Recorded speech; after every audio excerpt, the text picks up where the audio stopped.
A la persona, ¿y para cuándo, baby? ¿Para cuándo? Y yo simplemente decía, luego, ahorita no queremos. Hasta uno se vuelve mentiroso porque yo sabía dentro de mí que algo no estaba bien. Porque yo no estaba tomando algo para cuidarme, ni mucho menos, y entonces yo no tenía hijos. Entonces algo no estaba bien. Pero yo tenía un proceso de negación en mi vida. Decía, en cualquier momento voy a salir embarazada, en cualquier momento. Y pasó 1 año, y pasaron 2 años, y pasaron 3 años. Y hasta que pasaron 6 años, yo fui al médico. Porque yo ya me había resignado a lo que me iban a decir, de cierta manera. Yo sabía que no podía, pues tenía 6 años y no podía. Pero luego cuando más te dice la gente, y luego las hermanas todas se ofrecían y me decían, ay, mire, cuando tengan el baby, nosotros se lo vamos a cuidar para que usted esté ya ministrando. Después nadie me lo cuidó. Pero cuando se ofrecen tenía como 40 babysitters que nadie llegó, ¿verdad? Pero entonces yo estaba ahí y cada vez que alguien te dice algo era como una puñalada en el corazón. Hermana, apúrense, se está pasando el tiempo. Y yo por dentro de mí, con dolor decía, yo sé que está pasando el tiempo. Pero era algo que yo no quería enfrentar. Y déjame decirte, hermana, en el mundo espiritual es lo mismo. Hay mujeres que va pasando 1 año, 2 años, 3 años, 20 años en la iglesia y nunca le han podido traer almas a Dios. Y dentro de su corazón pasa algo y saben que algo no está bien, pero no se atreven a enfrentarlo. Y entonces dicen frases como esta, es que son mejor las iglesias chiquitas, poquitos pero santos. Déjame decirte una cosa, si de verdad los poquitos fueran santos, habría muchos. Porque la santidad invade todo el lugar en donde está. No, el problema es que cuando somos poquitos es porque estamos enfermos. Yo estaba enferma, pero yo no quería ir al doctor a que me dijera que estaba enferma. Yo no quería enfrentarme a eso que me iba a decir. Yo ya sabía que me iba a decir o que yo o que mi marido no podía tener hijos. Ya iban 6 años. Y bueno, cuando me decidí y fui. Y cuando ya me dijo todo lo que tenía, vino como cierto temor a mi vida. Pero siempre mi fe ha luchado contra eso. Y yo decía, no. Pero en ese momento tuve que ser enfrentada. Yo les decía, cuando yo llegué a la iglesia, era un lunes de oración. Yo del consultorio del médico me fui a la oración. Y yo estaba ahí. Ese día no tenía ganas de cantar. Sí, yo siempre cantaba en la iglesia. Ese día yo no tenía ganas de cantar. Y llegué y yo ya le había dicho desde el camino, le dije, creo que voy a llegar tarde. Intencionalmente llegué tarde para no subirme al altar. Y luego me senté ahí y yo siento que se me notaba en la cara la amargura. De algo que ya sospechaba, pero no había confirmado. Y déjame decirle una cosa, hermana. Cuando una hermana llega a la iglesia, yo veo hermanas que llegan a la iglesia, apenas está llegando a la iglesia, tiene 3 meses en la iglesia, ya trajo a su hermana, ya trajo a su mamá, ya trajo a su hijo, y usted sigue ahí esperando y su hijo todavía no viene. Y usted sigue esperando y todavía la gente de usted no viene. Y usted todavía no trae a nadie. Y la hermana recién llegada ya trajo a todo el vecindario. Yo así veía. Mi hermano y yo nos casamos juntos, mi cuñada ya llevaba 2 chamacos y yo todavía no tenía nada. Y yo miraba que las demás, todas las que se casaron después de mí ya tenían hijos y me decían, ¿y tú para cuándo? No, yo me estoy esperando. Pues me la llevaba esperando porque no podía. Y así nosotros inventamos cosas también en el mundo espiritual, hermana. Es que el tiempo de Dios es perfecto. Se oye bien bonita la frase. La realidad es que no estamos produciendo nada en el reino. Y es doloroso, hermana. Es doloroso que pase el tiempo y que tú no estés dándole fruto al Señor. Entonces, nosotros a veces cuando no podemos hacer esto, la esterilidad trae padecimientos. Yo no le decía a la gente que cuando me decían ese tipo de cosas me ponían triste, me iba a la casa a pensar. Y había hasta una amargura porque a veces yo pensaba, yo veía hermanas que ni se portaban bien y luego llegaban y se casaban y ¡pum! Al siguiente día estaban embarazadas. Y yo no podía, pero yo no decía nada. Y yo no le cuidaba el niño a nadie, porque decía, no son míos. No era de esas. Cuando ya el médico me dijo que no iba a poder tener hijos, yo fui al altar de Dios. yo me acordé de Ana. Y ese día yo lloré con una sinceridad de mi corazón. Porque miren, el Señor nos ha dado un espíritu de poder. Y a veces nosotros creemos que el poder es solo echar fuego. No, el poder es poder hacer las cosas. Poder, un espíritu de yo puedo hacer esto. El Señor me capacitó para poder hacerlo.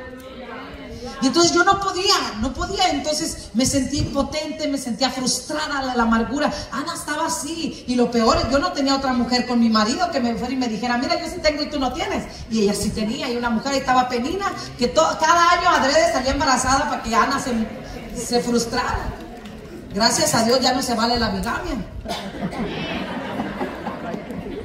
Pero en el mundo espiritual, hermano, mire, nada más piensa en su vida espiritual. ¿Cuánto tiempo lleva usted en el Evangelio? ¿Cuánta gente está aquí a causa de ti? ¿En qué nivel estamos de producción con el Señor? Eso es triste. La esterilidad trae frustración. Mire, yo no sabía, porque yo había crecido en la iglesia.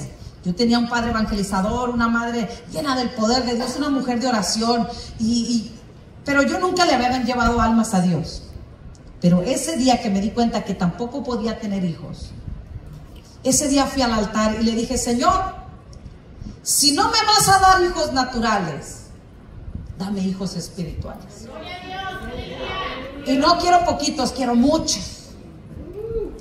Y empecé a orarle al Señor. Y también le dije yo, quítame esta frustración. Yo no quiero ser como esas mujeres que no pueden tener hijos y le andan cuidando al hijo, a la hermana, a la prima, no sé quién, diciendo, es como si fuera mío, porque no va a ser mío. Le dije, quítame este deseo, quítame esta frustración.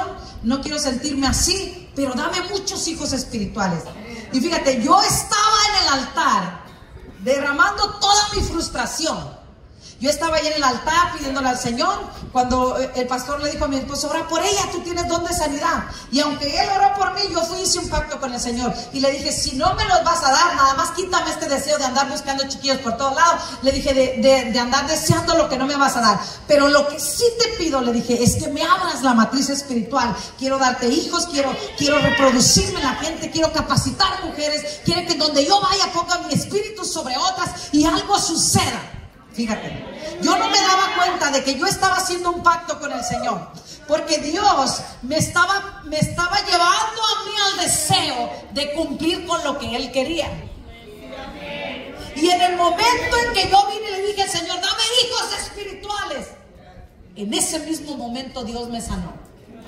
¿Sabes por qué? Porque yo ya estaba lista, porque yo ya ahora estaba en el deseo de Dios. Ahora yo le estaba diciendo al Señor, yo quiero darte hijos a ti. Y entonces el Señor me dijo, entonces yo también quiero darte hijos a ti. Yo les dije hace un momento, yo fui al médico, el médico me dijo que tenía ovarios poliquísticos, que tenía endometriosis crónica, que tenía 67 quistes en el endometrio, que tenía en el útero, que también tenía quistes, que tenía matriz infantil, que no se me había desarrollado la matriz. Tenía un poco de regalos ahí. Y cuando me dijo eso, me dijo, tú nunca vas a tener hijos, en 2 meses vas a volver para darte un tratamiento para que no desarrolles cáncer. Cuando yo llegué ahí, me dijo, ¿qué has estado haciendo? Y yo le dije, ¿por qué? Y me dijo, no sé qué he estado haciendo. Usted de un pueblo, no, hasta le han dado un té, un remedio de la abuela, algo, me dijo. Y le dije, no me han dado nada. ¿Qué ha estado haciendo? Le dije, orando. Bueno, sígalo haciendo, le está funcionando. Hay algo que no me gusta nada más, me dijo. En el centro de la matriz hay una manchita negra que no me gusta, me dijo. Vamos a meter una cámara para saber qué es. Cuando él metió la cámara y acercó la cámara a la manchita negra, esa manchita negra hacía... Yo ya tenía 2 meses de embarazo. Me dijo, no lo puedo creer, me dijo.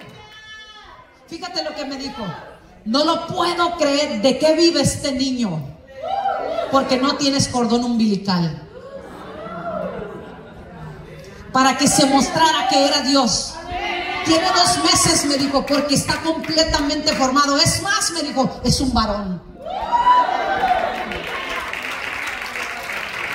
A los 15 días, cuando un feto no produce cordón umbilical, el cuerpo lo desecha. Tenía 2 meses de embarazo y me dijo, ¿de qué vive? Y le dije que estoy orando. Lo único que tienes que hacer ahora, me dijo, acuéstate para que ese muchacho se pegue en alguna pared de la matriz, me dijo, porque está formadísimo. Esto es algo increíble, me dijo. Si yo no te hubiera dicho lo que tenía, yo no creería lo que estoy viendo ahora. Es que esto nunca lo había visto, me dijo. Dios sigue siendo Dios por sobre todas circunstancias. Él sigue sentado en el trono y la mano del Señor no se ha cortado y el poder de Dios no se ha disminuido. Alguien tiene que creer en esta tarde. Aquí está el Señor y lo que tenga que ser sanado va a ser sanado y lo que tenga que ser arrancado va a ser arrancado, porque el poder de Dios está en este lugar. ¡Aleluya! ¡Oh, no se siento la gloria de Dios en este lugar! ¡Aleluya! ¿Tú crees que si a ti te duele, a tu Padre no va a doler por ti? Cuando tú te quebrantas, mira, si nosotros que somos malos, si mi hija llora, si mi hijo llora, yo salgo corriendo para ver qué tienen. ¿Tú crees que un padre que es más bueno que nosotros no va a salir corriendo si a ti no te duele? Cuando mi hijo estaba en mi vientre, empecé a desarrollar una pasión por Dios. En ese entonces éramos pastores juveniles. Y empezamos, yo me preocupaba por esos jóvenes, íbamos, veníamos, andábamos. Nosotros en ese tiempo acabamos de plantar una obra, nosotros hacíamos lo que fuera, porque yo le había dicho a Dios que le iba a dar hijos. Ahora me preocupaba por toda la gente. Hubo un tiempo en mi vida que en una manera increíble yo empecé a orar y decirle, Señor, dame hijos espirituales, dame hijos espirituales. Y había momentos que a las 3 de la mañana yo me levantaba y se oía un dolor, se oía un llanto y unos gemidos con dolor.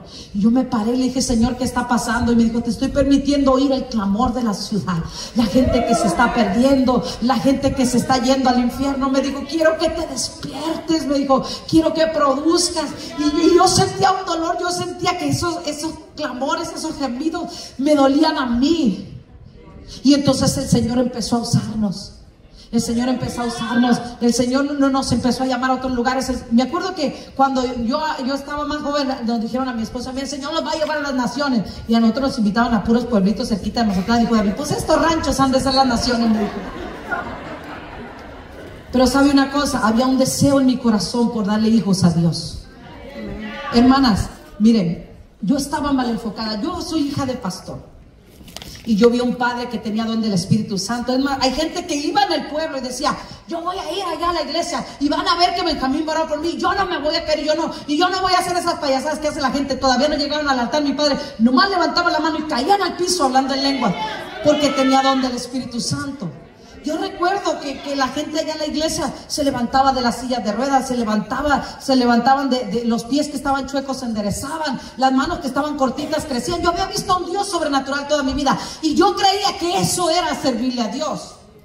Lo que yo anhelaba eran dones espectaculares. Yo lo había visto en mi padre, tenía don de liberación, tenía muchas cosas, pero yo nunca entendía por qué Dios le había dado tanto.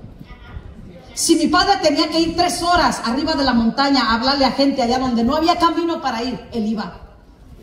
Si había gente que estaba en un lugar donde tenía que atravesar el río en peligro de perder su vida para cruzar del otro lado porque no había puentes, él iba. Entonces, ¿cómo Dios no lo iba a dotar sobrenaturalmente? Pero yo lo que buscaba era la sobrenaturalidad, no el trabajo. Cuando nosotros nos llaman al campo misionero, nosotros ya teníamos una perspectiva diferente. Y yo le dije a mi esposo, mira, para mí no hay un gozo tan grande. Yo recuerdo que cuando en la iglesia empezaron a haber bautismos, todo el mundo empezó a entrar en una pasión, el pastor oraba y la esterilidad de los hijos de Dios se iba y empezábamos a producir. Me acuerdo que nos sentábamos los que eran los líderes de la zona y decía, ¿cuántos se van a bautizar en tu sector? No, 10 del tuyo, 15, no del tuyo tanto. Y estábamos ahí, ¿y cuántos del tuyo tanto? ¡Ay! Nos agarraba un gozo y un desespero. Yo recuerdo que cuando los hermanos los estaban bautizando, enfilabas a los de tu sector y yo sentía que el corazón se me iba a salir cuando entraban a la pila de bautismo. Me habían costado ayuno, me habían costado oración, ahora estaban ahí y yo estaba en la alabanza y ya me había enfadado de cantar. Soy bautizado como manda El Salvador porque pues siempre cantaba y luego se bautizaban 70, 80 al mismo día. No sé si alguna vez ha visto los bautismos en Mazatlán. Ahí se bautizan por congregaciones enteras, 30, 40, 50, 80, 120 en un solo día. Entonces era un gozo. Y entonces yo le dije a los músicos, necesitamos inventarnos otra canción, otra cosa, le dije yo, porque yo sentía que no era suficiente lo que cantábamos. Y entonces en ese momento yo estaba mirando a una de las gentes que se bautizaban y yo vi que el cielo se abría. Yo dije, oh no, la gloria de Dios está aquí. Y yo dije, no hay cosa más grande que ganarte un alma para Dios. Y en ese momento yo me tocaba la matriz y le decía, Señor, dame más, dame más, dame más. Y en ese momento yo tenía un baterista que era así como tipo merenguero y le gustaba mucho. Y le dije, dale, merengue, ¿qué vamos a cantar? Tú sígueme, le dije yo. Y él empezaba a poner ritmo, el de la batería empezó. Y empezamos a cantar una canción que era muy viejita, ya no la cantan. Pero nosotros le empezamos a poner ritmo porque yo sentía que me ardía el corazón. Y empezamos a cantar, abran las puertas del cielo. Y le daba la batería a tocar. Y que la fiesta comience, que un pecador se arrepiente. Y yo lo voy a celebrar. No se eso era increíble. ¿Por qué? Porque ahora yo sabía lo que era que había de dar luz para el reino. Algo estaba sucediendo. Los ángeles tenían fiesta allá en el cielo. ¿Cómo es posible que la iglesia no procure alegrar el corazón del rey? Pero esta mañana el Señor me ha enviado a decirte que algo se va a quebrar. Tu matriz va a producir almas, van a venir a causa de ti, en donde quiera que tú estés, porque viene el Rey de Reyes, porque el Señor viene pronto y esta iglesia se tiene que levantar. ¿Y sabes qué? Yo aprendí algo. En los grupos de amistad donde más se bautizaba gente, éramos de las mujeres. ¿Sabes por qué? Porque las mujeres es natural para nosotros dar a luz. Y empezábamos a pedirle al Señor que nos quebrara la esterilidad, que nos sanara. Yo quiero, si la muchacha que pidió, que dijo que tiene años sin poder tener hijos, está aquí, yo quiero orar por ella. Yo sé que yo puedo dar de gracia lo que recibí. Por gracia he orado por varias jóvenes que han tenido hijos. Pero también sabes que te voy a pedir que primero hagas pacto con Dios y le digas que le vas a dar hijos a Él, para que Él te dé hijos a ti. Dios es bueno, pero Dios tiene que tu corazón lata como late su corazón. Ana estaba ahí, estaba quebrantada, hermanas. Los hijos espirituales también duelen. Mira, todo el mundo dice, Ana fue a orar al templo, pero no es tan fácil. Eran las fiestas. Subían a Silo, donde estaba el templo, donde estaba el sacerdote. Hacían un día de camino, 5 días de fiesta y otro día de camino. Era una semana completa. Desde que ella llegó, se tiró en el altar y 5 días estuvo orando, ayunando, postrada y no comía. Al grado que el propio Elí se hartó de verla llorar tanto y le dijo, ¿estás borracha? Le dijo. Digiere tu vino y vete, le dijo. Imagínate cómo estaba Ana, cómo se veía Ana. Fíjate, Elí no sabía que el pueblo de Dios hablaba en lengua porque creyó que estaba borracha. Ana estaba hablando en lenguas y le dijo, no, Señor mío, le dijo, soy una mujer quebrantada de espíritu. Y él le dijo, muy bien, levántate, lávate, vete, le dijo, y Jehová te dé lo que le has pedido. 5 días tirada en el altar. Mira, hermana, yo les dije a ustedes, mi hermano se fue, yo veía a mi madre todos los días quebrantada. Y ella decía, mi hijo va a volver. Yo parí pastores. Y pregúntame qué es mi hermano ahorita. Claro que lo que ella declaró, eso iba a ser, pero le costó ahí. Hoy Dios quiere levantar una generación de mujeres. Quiere levantar una generación de mujeres que le va a dar hijos. Miren, hermanos, no podemos dejar de oír lo que está pasando. Se está desatando el mundo, nuevas ideologías. Se está desatando lo que antes eran. Le dije a mi esposo, yo tengo que volver a estudiar psicología. Lo que antes eran trastornos emocionales, ahora son derechos. Porque ya llegamos al tiempo que dice la Biblia en que a lo malo lo iban a llamar bueno y al pecado lo iban a llamar una bendición. Pero la iglesia todavía no reacciona a ese nivel. Deberían de estarnos sonando las alarmas en la iglesia y decir, Dios ya viene. Porque antes nos predicaban, yo recuerdo que yo estaba chiquita y en los pastores casi cada domingo predicaban que el Señor ya viene, a uno le entraba miedo. De 7 años yo recibí el Espíritu Santo porque decía, si el Señor viene y yo no tengo el Espíritu Santo, no me voy a ir. Ahora le hablamos a la gente de que el Señor viene y ya no cree. Y te lo digo ¿por qué? Porque no lo hacemos. Pero sabe una cosa, hermano. Aquí hay mujeres que han deseado con todo su corazón que Dios las use. Pero no estoy hablando de que quieren que las use en una conferencia, que quieren que las use. No, gente que la quiere que Dios la use salvando almas. Les voy a pedir que se pongan de pie a esas mujeres.